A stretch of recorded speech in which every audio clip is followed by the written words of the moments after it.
Nós vamos falar essa noite sobre algo muito tremendo. Eu intitulei essa ministração como Os 3 Momentos de Maria. Depois o pastor Roberto vai escrever um livro sobre isso. Né, pastor? 3 momentos de Maria.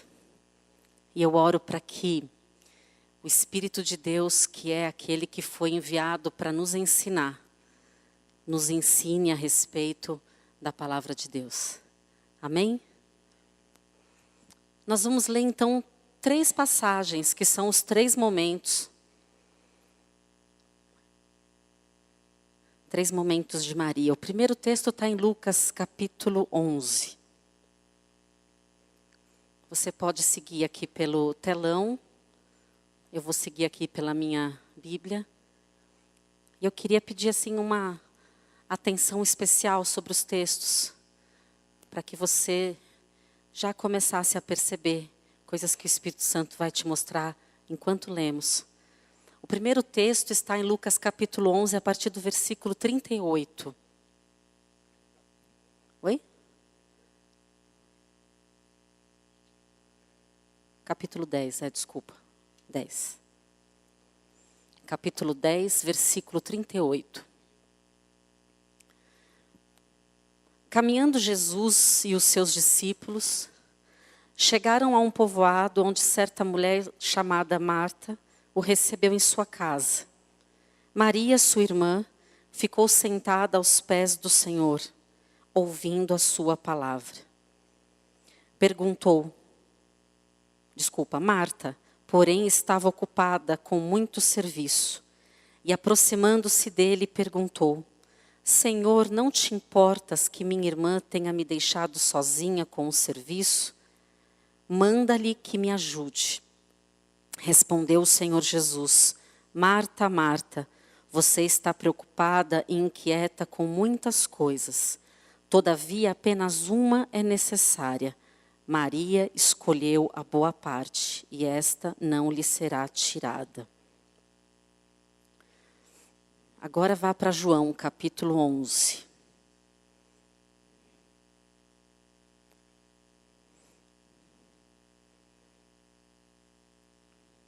Capítulo 11, a partir do versículo 1. Esse é o segundo momento que nós vamos conversar.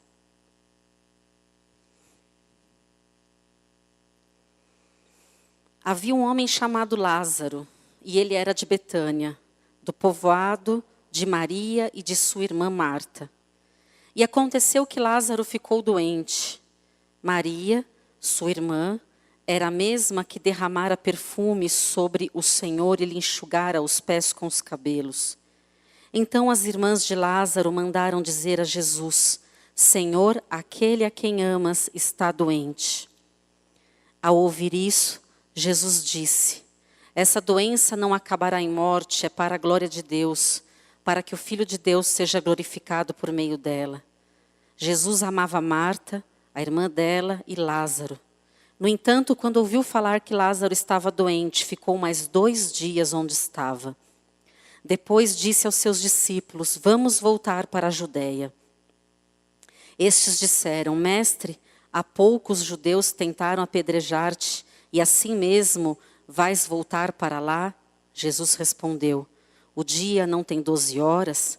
Quem anda de dia não tropeça, pois vê a luz deste mundo. Quando anda de noite, tropeça, pois nele não há luz.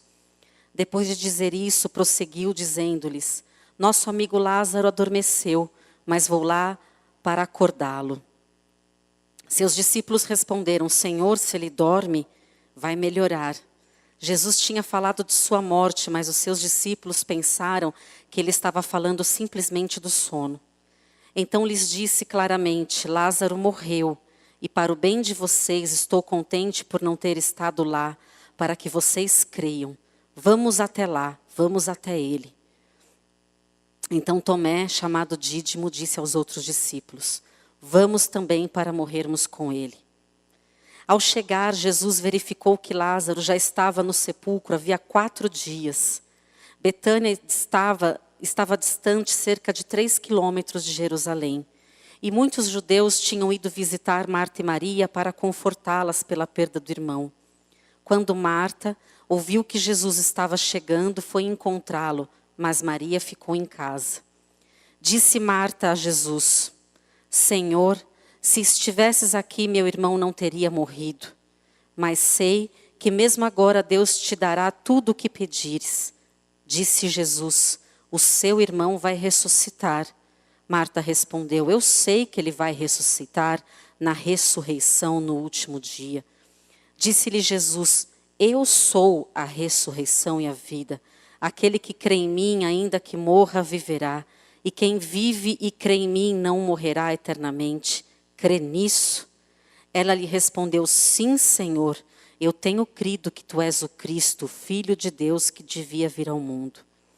E depois de dizer isso, foi para casa e, chamando à parte Maria, disse: o Mestre está aqui, está chamando você. Ao ouvir isso, Maria levantou-se depressa e foi ao encontro de Jesus. Jesus ainda não tinha entrado no povoado, mas estava no lugar onde Marta o encontrara. Quando notaram que ela se levantou, depressa saiu, os judeus que a estavam confortando em casa, seguiram-na supondo que ela ia ao sepulcro para lhe chorar. Chegando ao lugar onde Jesus estava e vendo, Maria prostrou-se aos seus pés e disse: Senhor, se estivesse aqui, meu irmão não teria morrido. Ao ver chorando Maria e os judeus que a acompanhavam, Jesus agitou-se no espírito e perturbou-se. Onde o colocaram? Perguntou ele. Vem e vê, Senhor. Jesus chorou. Então os judeus disseram: vejam como ele o amava. Mas alguns deles disseram: ele, que abriu os olhos do cego, não poderia ter impedido que este homem morresse? Jesus, outra vez profundamente comovido, foi até o sepulcro. Era uma gruta com uma pedra colocada à entrada. Tirem a pedra, disse ele. Disse Marta, irmã do morto: Senhor, ele já cheira mal, pois já faz 4 dias. Disse-lhe Jesus: não falei que se você cresce veria a glória de Deus? Então tiraram a pedra. Jesus olhou para cima e disse: Pai, eu te agradeço porque me ouviste. Eu sei que sempre me ouves, mas disse isso por causa do povo que está aqui, para que creia que tu me enviaste. Depois de dizer isso, Jesus gritou em alta voz e disse: Lázaro, vem para fora. O morto saiu, com as mãos e os pés envolvidos em faixas de linho e o rosto envolto num pano. Disse Jesus: tirem as faixas dele e deixem-o ir. João capítulo 12, terceiro momento onde aparece Maria. Versículo 1. 6 dias antes da Páscoa, Jesus chegou a Betânia, onde vivia Lázaro, a quem ressuscitara dos mortos. Ali prepararam um jantar para Jesus. Marta servia a mesa, enquanto Lázaro estava à mesa com Jesus. Então Maria pegou um frasco de nardo puro, que era um perfume muito caro, e derramou sobre os pés de Jesus e os enxugou com seus cabelos. E a casa toda encheu-se com a fragrância do perfume. Mas um dos discípulos, Judas Iscariotes, que mais tarde iria traí-lo, fez uma objeção. Por que este perfume não foi vendido, dinheiro dado aos pobres? Seriam 300 denários. Ele não falou isso porque se interessava pelos pobres, mas porque era ladrão. Sendo responsável pela bolsa de dinheiro, costumava tirar o que nela era colocado. Respondeu Jesus: deixe-a em paz, que o guarde para o dia do meu sepultamento. Pois os pobres vocês sempre terão consigo, mas a mim vocês nem sempre terão. Amém. Tanto em Lucas, no capítulo 10, como em João, capítulo 11 e João, capítulo 12, nós vemos Maria, é a mesma Maria. Até antes eu estava conversando com a Terezinha e a Terezinha falou: é a mesma Maria? nos 3 momentos, eu falei, sim, a mesma Maria. Num primeiro momento, Jesus entra na casa de Marta e Maria para fazer uma visita. No segundo momento, a gente tem a morte de Lázaro, que era irmão das duas. E no terceiro momento, depois da ressurreição de Lázaro, a gente tem Jesus ali num jantar e Maria aos pés de Jesus. As 3 únicas vezes que Maria é citada na palavra de Deus, ela está aos pés de Jesus. Nos 3 momentos, ela está aos pés de Jesus, prostrada aos pés de Jesus.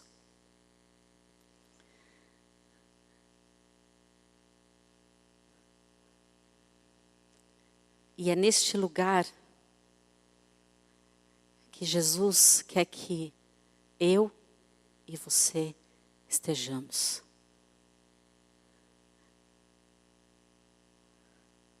Há outras coisas que são importantes, são às vezes até necessárias, mas o que Ele quer de mim e de você é que eu esteja aos pés dEle. Maria tinha um discernimento de quem era Jesus. Ali no primeiro momento, quando ela senta para ouvir, não que ela não considerasse o trabalho da irmã importante, e eu tenho certeza que o próprio Jesus considerava importante o que Marta estava fazendo.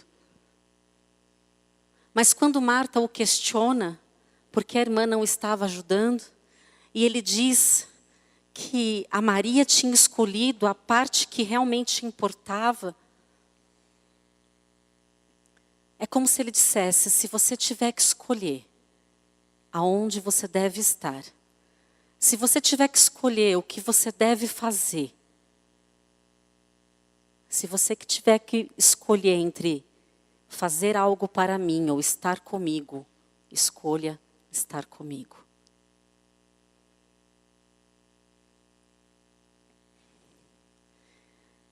Prostrar-se aos pés de Jesus, como Maria estava, ouvindo a sua palavra, eu entendo que Maria tinha revelação do que estava fazendo. Ela parou tudo para ouvir Jesus. Mesmo tendo outras coisas para fazer. No nosso dia a dia, nossa vida, e eu tenho certeza que a sua vida é super agitada, cheia de coisas e cheia de obrigações e coisas que você tem que fazer. E será que quando eu tenho a oportunidade de estar aos pés de Jesus, eu escolho estar com Ele?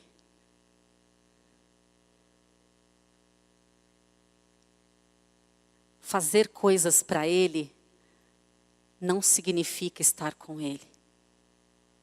Eu posso fazer coisas para o meu chefe, posso ser uma excelente secretária, uma excelente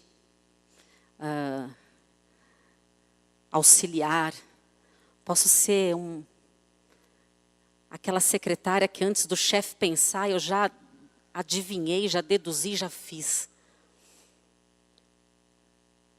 E eu posso trabalhar para essa pessoa e não ter nenhuma intimidade com ele.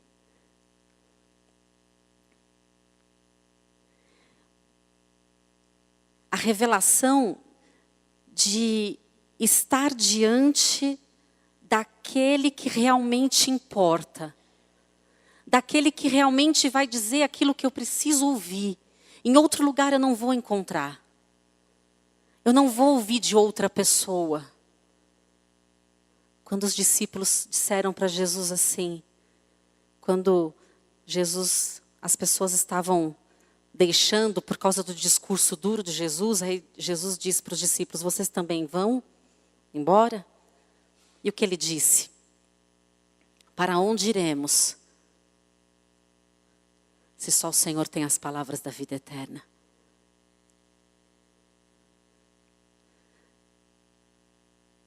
Eu até tenho coisas para fazer, Jesus, mas eu vou escolher ouvir a tua palavra está diante de ti. Quando eu me prostro, e aqui eu oro para o Espírito Santo te revelar isso. Todos nós podemos estar de joelhos aqui agora, se eu falar, vamos estar de joelhos, não podemos? Todos nós. Fisicamente, todos nós podemos estar de joelhos. Mas prostrar-se aos pés de Jesus, estar aos pés dele, é muito mais do que esse movimento físico. Vai além de eu me curvar. Mas começa eu me curvando. Começa eu me curvando porque quando eu me curvo, eu reconheço que eu estou debaixo dele. Essa semana eu ouvi uma explicação muito interessante sobre a palavra joelho. Olha que interessante. A palavra hebraica para joelho, que é a palavra berer, tem as mesmas letras da palavra bênção, que é a palavra brahá. E o que tem a ver joelho com bênção? Tudo a ver. Porque quando eu me ajoelho, eu reconheço que diante daquele a quem eu me ajoelho tem autoridade e poder para me abençoar. Toda vez que eu me ajoelho é porque eu reconheço que tem alguém acima de mim. Alguém que é Senhor sobre a minha vida.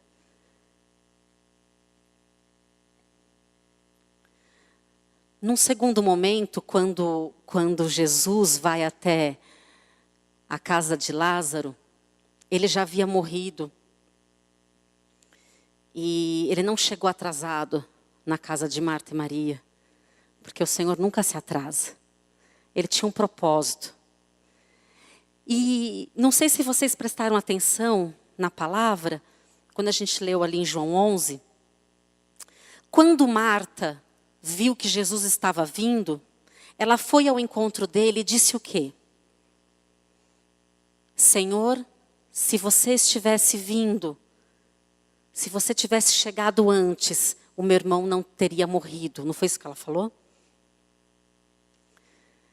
E depois dele conversar com Marta, ele manda chamar Maria, que ficou dentro de casa. E a Bíblia diz que ele chama Maria à parte, longe de todo mundo. E Maria diz exatamente a mesma frase para Jesus, se você olhar aí no teu texto. Senhor, se você estivesse vindo, o meu irmão não teria morrido. Só que uma coisa diferencia de uma para outra. É que antes dela dizer isso, ela se ajoelha diante do Senhor. Ela questiona a mesma coisa. Só que Maria se ajoelha diante do Senhor e diz, Senhor, se você tivesse vindo, ele não teria morrido. O que Maria estava dizendo? Que, Senhor, eu te reconheço como grande, como Senhor da minha vida, independente do meu irmão ter morrido. Porque aquilo que Deus é, aquilo que Ele significa, não pode depender de situações. Se Lázaro não tivesse morrido, Deus é grande. Se Lázaro não tivesse morrido, Deus é poderoso para curar. Se Deus faz o que eu quero, Ele é poderoso. Se Ele não faz o que eu quero, Ele não é poderoso. Maria, quando se ajoelha diante de Deus, ela está dizendo assim, Senhor, eu reconheço a Tua soberania. E ainda que o Senhor não tenha vindo na hora, eu reconheço que Tu és Senhor sobre tudo, sobre todos, sobre vivos e mortos.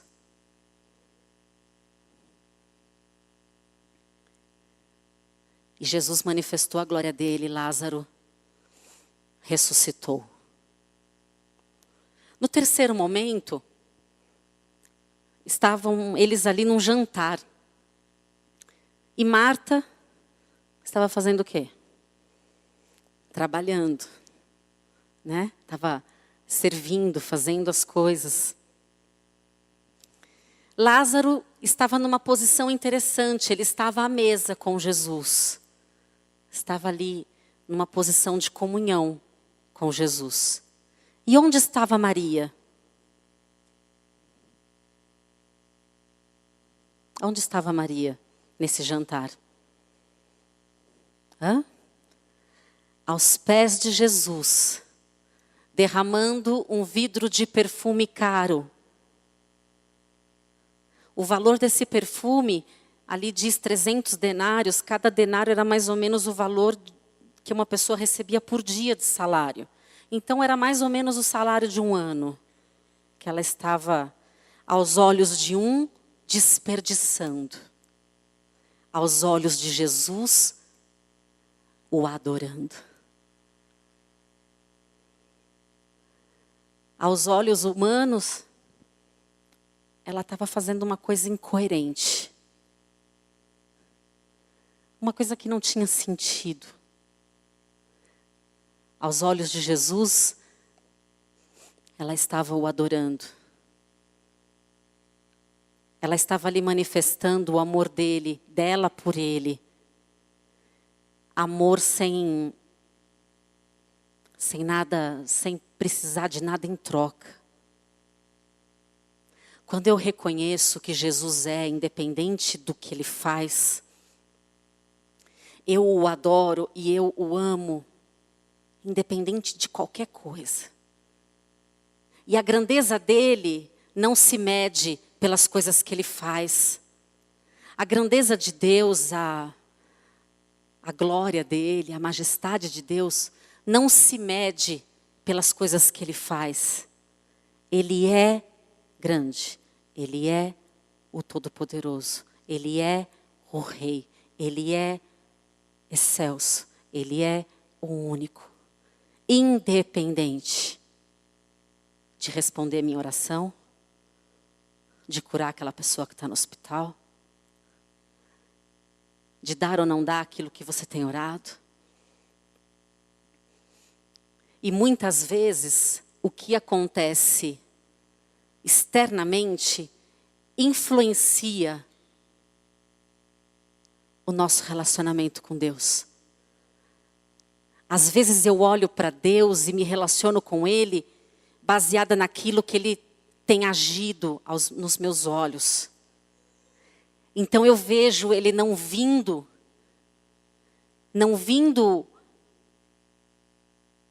socorrer Lázaro, que a Bíblia deixa bem claro que ele o amava. Ele amava aquela família. E se ele amava, por que ele não veio? Mas Maria reconhece que ainda que o mestre não tenha vindo na hora, só que ele veio na hora. Ainda que ele não tenha feito como ela esperava, porque Maria também esperava que Jesus viesse correndo e não deixasse Lázaro morrer. Todos nós esperaríamos, não é? Você manda um recado para ele. Ele ama você. Você espera que ele venha. Agora você reconhecer que ele é grande, mesmo quando o teu irmão, teu pai, tua mãe, teu filho morre.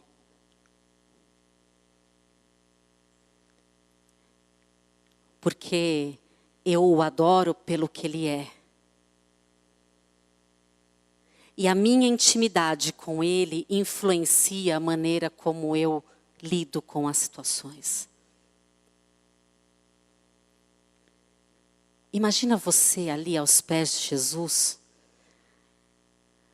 naquele primeiro momento. Imagina você ali, prestando atenção, ouvindo direto de Deus.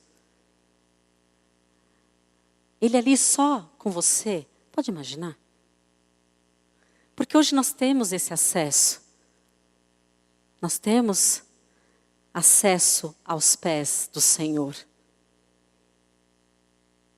Mas às vezes nós estamos tão ocupados. Ali diz que a Marta estava preocupada, inquieta.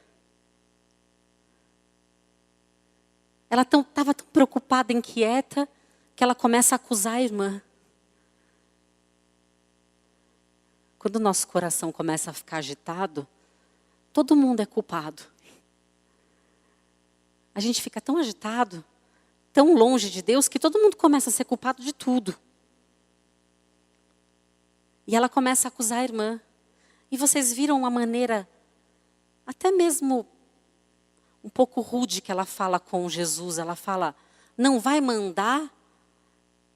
Não vai falar com ela para ela me ajudar? E Jesus falou, não.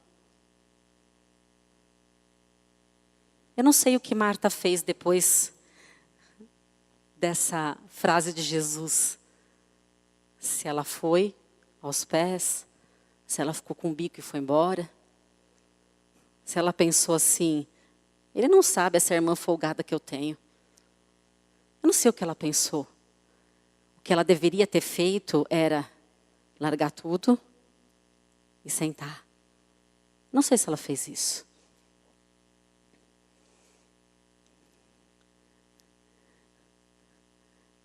É um desafio no nosso dia a dia, até mesmo no culto. Eu sinto isso várias vezes. Você está no louvor, você está tentando ali, estar na presença de Deus, tentando louvar. E não é que às vezes acontece tanta coisa na tua cabeça, menos você conseguir estar diante de Deus. Não é? Você lembra de todas as contas. Você lembra de todos os boletos, todas as pessoas. Você lembra da tua família. E aquela coisa assim que te deixa inquieto. Mas não é só aqui que a gente tem que estar diante do Senhor. Deus quer uma vida diante dele. E nesse tempo que a gente está vivendo, os dias têm sido difíceis. Você não precisa nem ligar mais a TV para saber que os dias têm sido difíceis. E o que Deus me falou claramente essa semana foi: fará toda a diferença quem tem uma vida de intimidade com Ele. Toda a diferença. Fará toda a diferença quem escolhe estar aos pés dele. Se você não parar para ouvir a voz de Deus,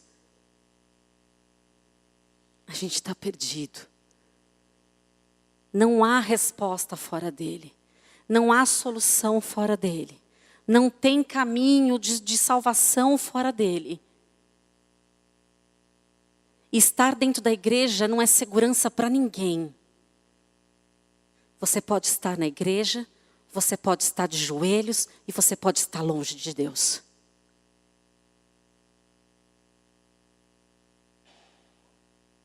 Você pode estar de joelho o louvor inteirinho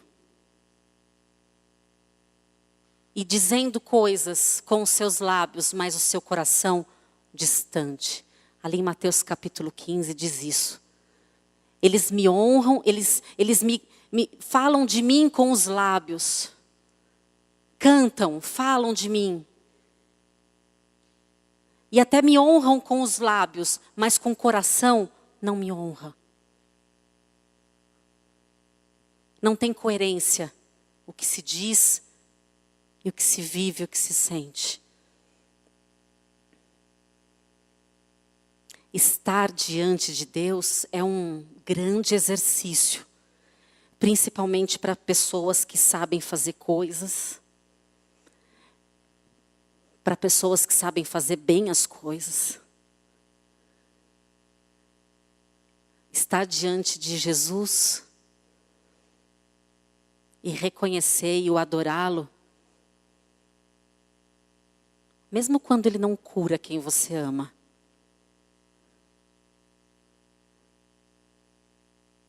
Salmo 95, 6, nós lemos no começo, que é um convite de Jesus dizendo: vinde, adoremos, ajoelhemos e nos prostremos diante do nosso Deus.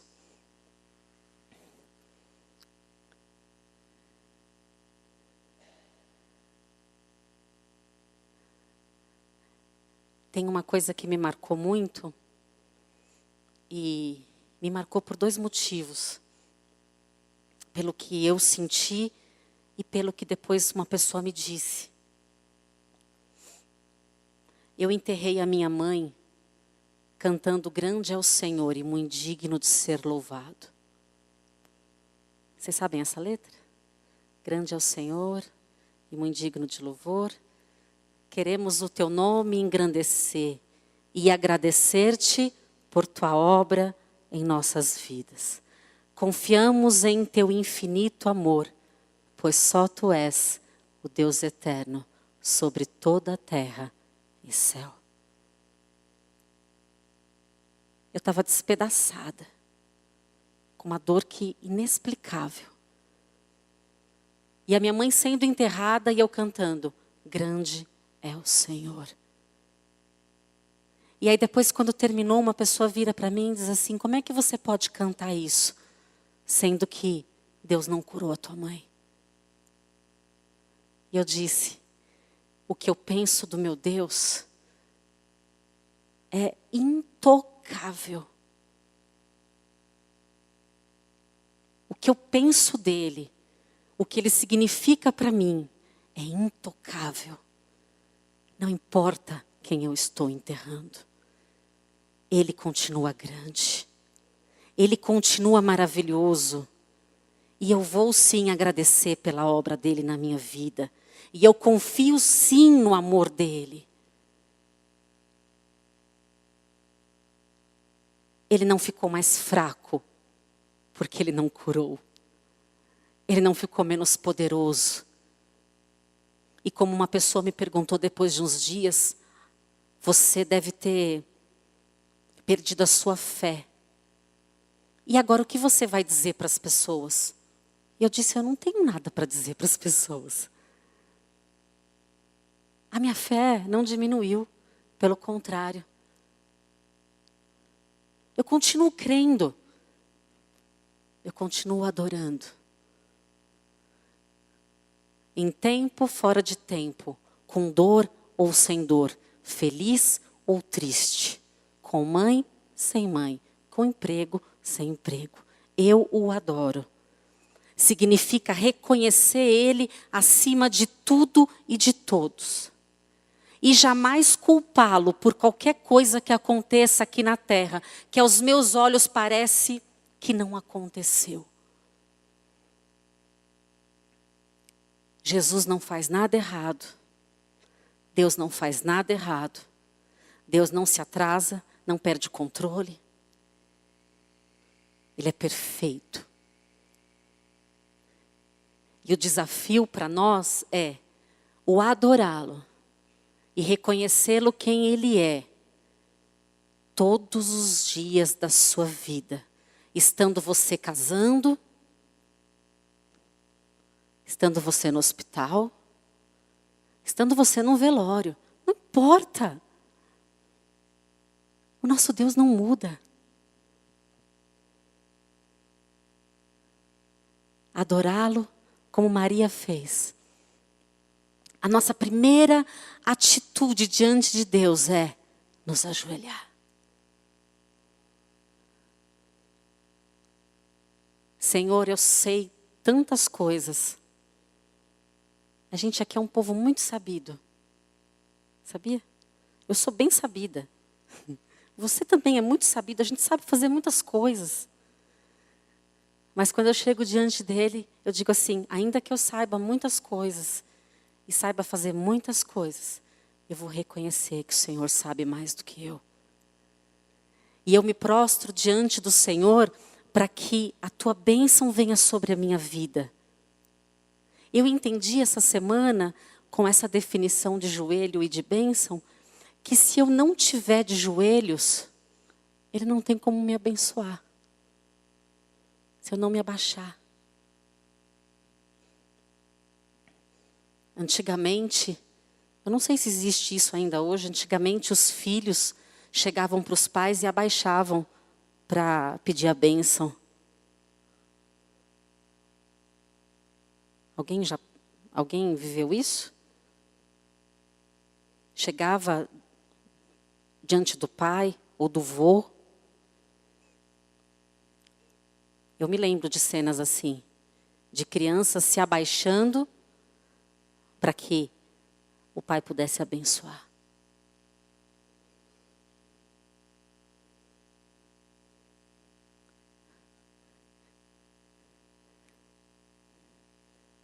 Fará diferença quem é íntimo. Fará diferença quem ouve. Porque no final dos tempos, muitas coisas serão ditas. Muitas coisas vão acontecer. Muitas coisas para nos chamar a atenção, até mesmo dentro da igreja. Para nos chamar a atenção até de coisas que são boas. Mas uma coisa só importa, e essa ninguém vai me tirar, é estar na presença do Senhor. Qual a parte que você vai escolher hoje?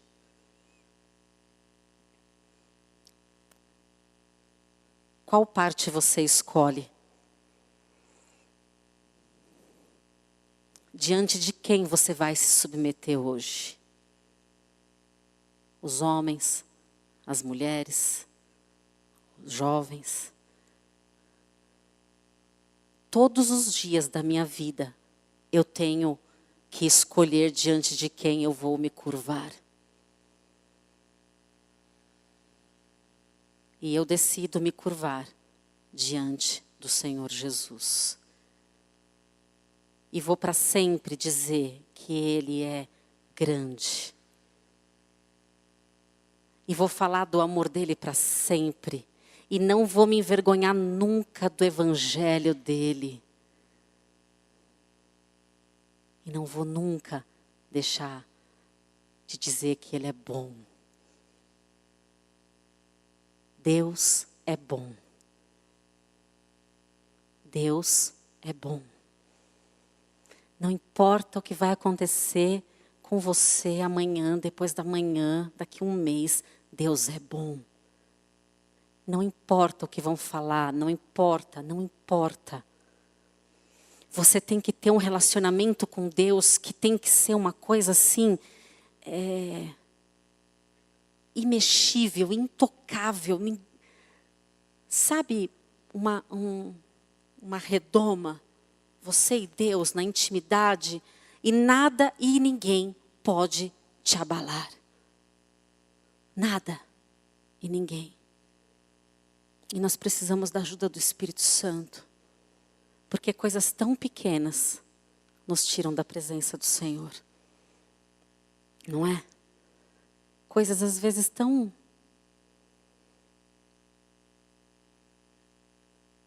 Pergunte ao Espírito Santo o que tem te tirado da presença de Deus. Talvez o Senhor te fale coisas boas. Não era errado Marta estar arrumando a casa e arrumando coisas, porque ela estava ali querendo honrar Jesus.